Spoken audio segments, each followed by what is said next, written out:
Hello, I'm Dr. Samira. I'm a consultant general and laparoscopic surgeon. So, చాలా మంది patients are even normal people కూడా day to day bowel ఎవాక్యుయేషన్కి చాలా కష్టపడుతూ ఉంటారు. స్టూల్ పాస్ చేయాలంటే స్ట్రెయిన్ చేయడము, టాయిలెట్లో ఎక్కువ టైం స్పెండ్ చేయాల్సిన అవసరం రావడము, అప్పుడప్పుడు స్టూల్లో బ్లడ్ రావడము, ఇవన్నీ ప్రాబ్లమ్స్ చూస్తుంటాం. సో వీటిలన్నిటికీ ఒక అంబ్రెల్లా టర్మ్ ఏంటి అంటే కాన్స్టిపేషన్. సో ఈ కాన్స్టిపేషన్ అంటే ఏంటి అంటే first we have to define constipation. So any person who has had a recent change in the bowel habit, అంటే ఫర్ ఎగ్జాంపుల్ ఒక పర్సన్కి న్యాచురల్గానే ఎవ్రీ 2 డేస్కి ఒకసారి బవల్ ఎవాక్యుయేట్ చేయడం హ్యాబిట్ అయ్యి ఉంటే కనుక దాన్ని కాన్స్టిపేషన్ అని అనలేము. రీసెంట్గా చేంజ్ అయితేనే దాన్ని కాన్స్టిపేషన్ అనగలం. So recent change in the frequency or the consistency of the స్టూల్ని మనం కాన్స్టిపేషన్గా కేటగరైజ్ చేస్తాం. సో ఈ కాన్స్టిపేషన్కి there are several reasons.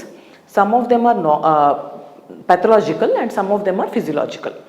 So ఈ పెథలాజికల్ రీజన్స్ అంటే ఏంటి అంటే ఏదన్నా ఒక అండర్లైన్ డిసీజ్ ఉండడం వల్ల కాన్స్టిపేషన్లోకి ఉండడం. For example bed ridden patients ఉంటారు, ఎల్డర్లీ పేషెంట్స్, వాళ్ళకి ఫిజికల్ యాక్టివిటీ ఉండదు, ఫుడ్ ఇంటేక్ సరిగ్గా ఉండదు. సో వీళ్ళలో అండర్లైన్గా ఉండే వేరే డిసీజ్ వల్ల కాన్స్టిపేషన్ వస్తుంటుంది. అట్లాగే ప్రెగ్నెన్సీలో కూడా కొంత కాన్స్టిపేషన్ చూస్తుంటాం. అండ్ హైపోథైరాయిడ్ పేషెంట్స్, అంటే థైరాయిడ్ సమస్యలతో బాధపడే వాళ్ళలో ఒకవేళ డోస్ సరిపోకపోయినా, థైరాక్సిన్ డోస్, లేకపోతే పేషెంట్స్ అప్పటికి ఇంకా డిటెక్ట్ చేయకపోయినా హైపోథైరాయిడిజం, వీళ్ళలో కూడా కాన్స్టిపేషన్ చూస్తుంటాం. So this is secondary to some other underline problem అనమాట.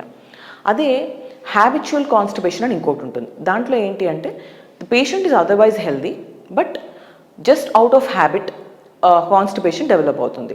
దీనికి life style and food intake and water intake అనేవి మెయిన్ రీజన్స్గా చెప్పుకోవచ్చు.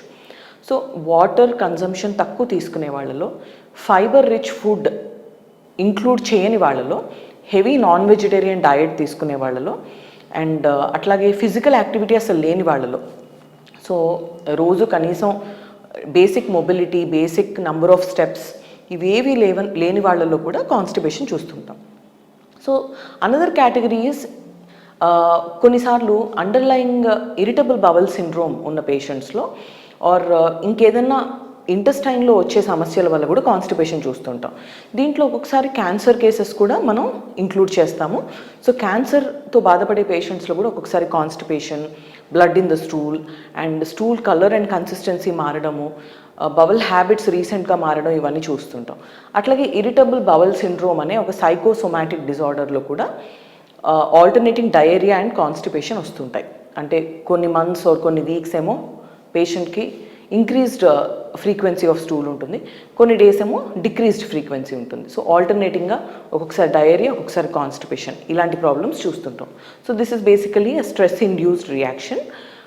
ఇవన్నీ రీజన్స్ వల్ల మనం కాన్స్టిపేషన్ చూస్తుంటాము. సో బేసికలీ కాన్స్టిపేషన్ని అవాయిడ్ చేయడానికి మనం తీసుకోవాల్సిన జాగ్రత్తలు ఏంటి అంటే avoid non-vegetarian food at least for the first 1 to 2 months till the constipation is completely corrected.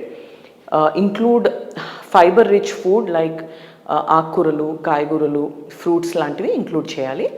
రోజు కనీసం 3 liters to 4 liters of water intake and water based food, అంటే బటర్ మిల్క్ కానీ లెమన్ వాటర్, ఇలా daily intake of water is very very important.